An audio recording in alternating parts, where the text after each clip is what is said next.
Well, that was a complete shit show, wasn't it? Yeah, we won the game. Thank Christ we won the game. I'm so glad we did win the game, because there was points in that where I was like, why is my heart rate so high for a game at Mansfield Town? A team battling relegation, genuinely battling relegation in League One, and we have the alleged greatest squad in Europe. And that's the performance that you see today. Yes, it's always going to be difficult. The crowd is always going to be up for it. Look at what the state of the pitch is. And people, morons, blaming the pitch, stuff like that. Oh, they did this on purpose. How dare they do this? All right, okay, just shut up and get on with it. It's the FA Cup. It's an away game. What do you think they're going to make it as pristine as possible? Do you think they're going to make it as clean and as easy as possible for Arsenal to pass through them? I mean, it's not going to happen, is it? I mean, I've not done a bet this year. I think it was my first bet. So today I did a bet on this as well. In fact, it was part of a wider one, but so this was the first leg of it. And it was over 4 goals in the game. Now there was 3. I honestly thought that was going to come in by half time. I mean, maybe it's me. Maybe the gulf is not that much anymore. I mean, I'm told that the Premier League is the strongest it's ever been this season. That's what I keep getting told, because it's more competitive. And apparently, if things are more competitive, that absolutely, without a shadow of a doubt, and unquestionably means that the league is higher quality. Of course, this isn't true, but you try telling and explaining that to people, it's just not really plausible, unfortunately, for some people to understand. So here we are. If that had been, imagine if that game had been away at pretty much anyone else. Mansfield was probably one of the few teams we could beat in the FA Cup who are remaining in the FA Cup playing this way. Are we going to be able to do that again in the quarterfinal? We shall see. We shall see. So Calafiori and Trossard are the latest victims as well. So we've lost them. Not that Trossard was playing that well. Not that Calafiori was even playing, because he was injured anyway. So maybe that's him gone as well. Maybe that's him who's another victim of the regime. Another Saka, Havertz, Tomiyasu, Zinchenko, who went off after 3 minutes of his debut. His season, I think, is over. Well, yeah, his season is over now. I think they said it was 8 months. I'm not sure if he'll even be back for... Well, no, he won't even be back for next season start. Field Mill, Mansfield Town. Used to be in the league, dropped out of the league, came back up. League One. I actually thought they were in League Two. What's the capacity? I'm going to go, I reckon it must have been about, the last I remember Field Mill, it was 8,000. So it must be still that. So let's go with 8,000, 8,600. What was the capacity today? Let's have a look. 8,600? Let's have a look. It's not telling me. Where's the capacity, bro? You've got to show me the capacity. I'm on a live score trying to figure this out. It should show me this. It used to do this. Wait a minute, maybe it's going to be underneath here. No, Jesus Christ. They don't actually show you the capacity now on the main page. That absolutely sucks. 1 second, let's do it to the more difficult way. Arsenal capacity 8,600, I swear. Oh, it's 10,000. It's 10 on. They must have extended it then, because it used to be 8,000. It's now called the One Call Stadium, but I think it's still Field Mill. It got a makeover. Brought into the 21st century of One Call insurance, apparently. But yeah, shit show. Absolute shit show. And you think to yourself, right, who's next? Shit, Everton, David Moyes' team, organised, strong. Don't really have anything to play for, but they're going to want to win. They're not going to turn up to lose. They want to claim a scalp. They're going to want to win at the Emirates.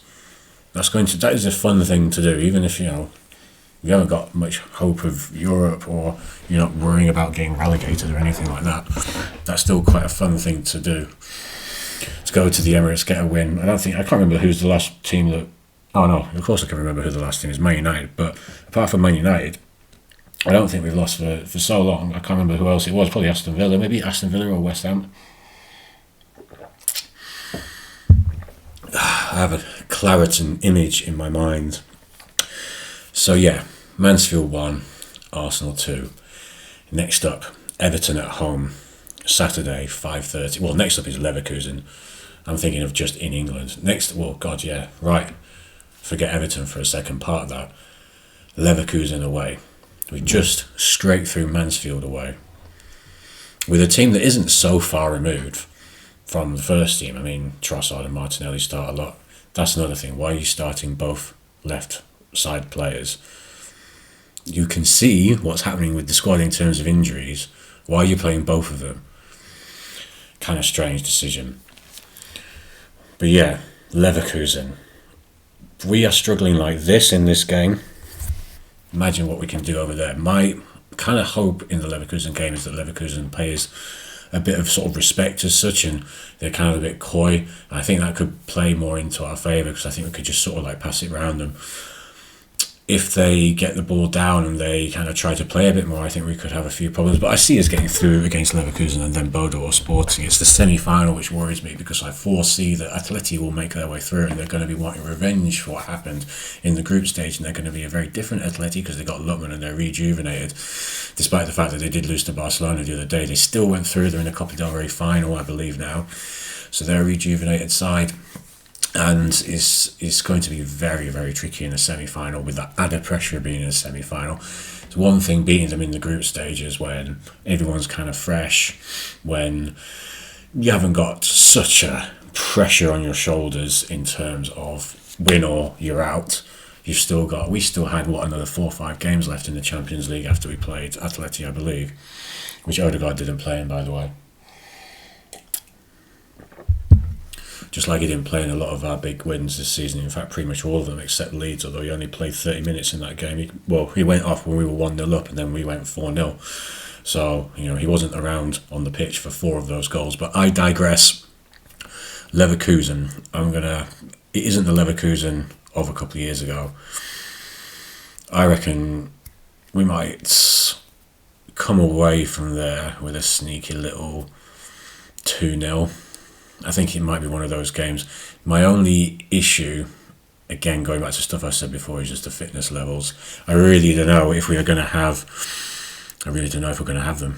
And that's the main problem for me. I don't see an issue in terms of like being outskilled as such by them, but us not being able to play much beyond one half could come in to be a bit of a difficult situation.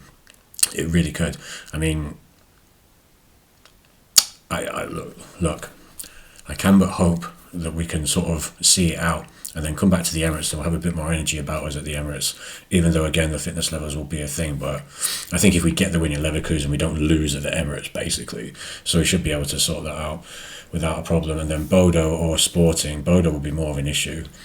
The kind of style that they're playing at the moment is going to be an issue for most teams, as it has done or has been already. But listen, we cross that bridge when we come to it. Like and subscribe, people. I am out of here.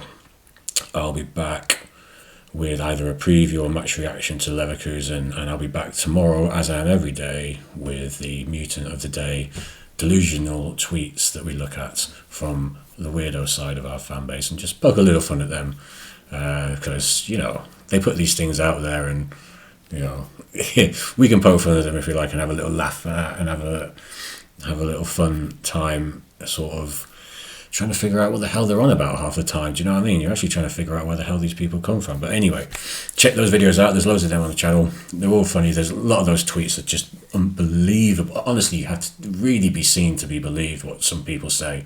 You think it's trolling, and then you check their account and it's actually not trolling. It's just fucking crazy. So there's some funny videos in there, some funny tweets. They're happening every day. And I'm going to get ready I've got like an hour to do some music work before that Wrexham-Chelsea game. Check that Wrexham-Chelsea game out. I hope I'm not jinxing it, but I think that should be an interesting game. Interesting in the Chinese sense, as they say, the ancient Chinese curse. And on mortar shell, water way to end the video.